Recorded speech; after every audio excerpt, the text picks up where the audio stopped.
Corona டைம்ல அதாவது phone எடுத்துட்டு வரக்கூடாதுன்னு தடை செய்யப்பட்டது. ஆனா கொரோனா டைம்ல போன் இல்லைன்னா ஆன்லைன் கிளாஸே இல்லை. இப்போ சிஸ்டம் மாறிடுச்சுங்களா, அப்படியே தலைகீழா மாறிடுச்சு. அப்போ மாற்றம் வந்துதானே தீரும். நம்ம நல்ல ஒரு விஷயத்துக்காக, ஒரு நல்ல நோக்கத்துக்காக செல்போன் தடை செய்யப்பட்டிருந்தது. முன்னாடி உங்களுக்கு ஞாபகம் இருக்குங்களா சார்? டெல்லியில வகுப்பறையிலேயே வீடியோ எடுத்து பாலியல் ரீதியாக மாணவர்கள் இருந்ததை வீடியோ எடுத்து போட்டாங்கன்னு சொல்லிட்டு பரபரப்பா இந்தியா முழுக்க பேசப்பட்ட ஒரு செய்தி. அப்போத்துல இருந்து செல்போன் தடை செய்யப்பட்டது.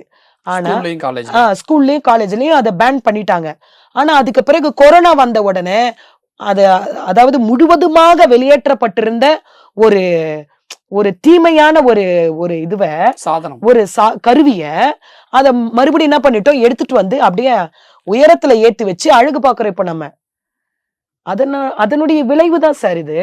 செல்போன் இல்லைன்னா ஆன்லைன் கிளாஸ் இல்ல, செல்போன்லயே அட்டெண்டன்ஸ், செல்போன்லயே அசைன்மெண்ட், செல்போன்லயே எவால்வேஷன், செல்போன்லயே எல்லாமே எஜுகேஷனும், ஒவ்வொரு மணி நேரமும் கிளாஸ், எல்லாமே ஆன்லைன் ஆயிட்ட பிறகு மேம் ஆன்லைன்ல நான் அனுப்பிடுறேன் மேம் அப்படின்றாங்க சார். ஆஃப்லைன்ல சப்மிட் பண்ணுங்க ஒரு அசைன்மெண்ட்னா ஆன்லைன்ல நான் அனுப்புறேன் மேம்